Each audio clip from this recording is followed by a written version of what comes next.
Neil, what is dual agency?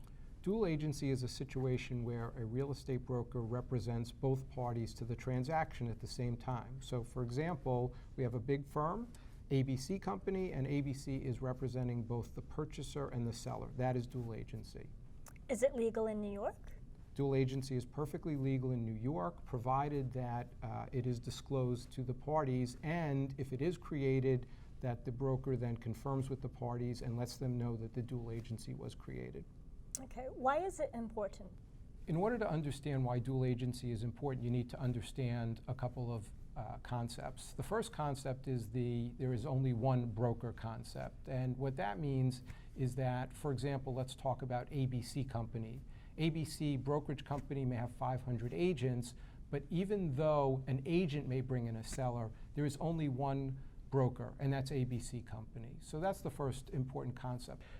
The second concept is the concept that it is not unusual for ABC Company to represent both buyers and sellers at the same time, for example. So ABC Company will represent buyers, it will be representing sellers, landlords, and tenants, and so on. So again, it's not that uncommon for a dual agency relationship to be created.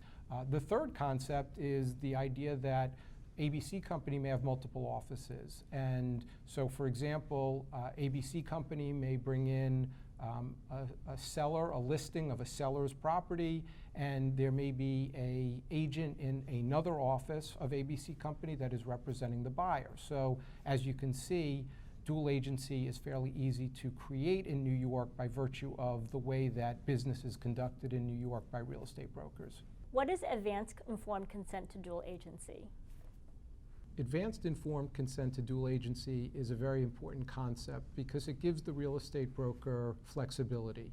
It gives the broker the ability to explain to the consumer what dual agency is, and the consumer then gives the broker the ability to potentially create that dual agency down the road.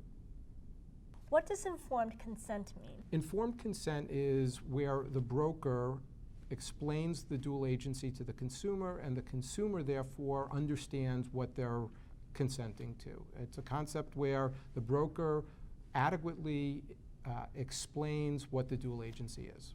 Should a real estate broker always have a consumer give advanced informed consent to dual agency? The broker should always obtain advanced informed consent to dual agency. Given our environment, and we'll discuss this in other videos, it is extremely important that the broker has the flexibility to potentially create a dual agency relationship. Without that, the brokers will be very constrained in what they can do.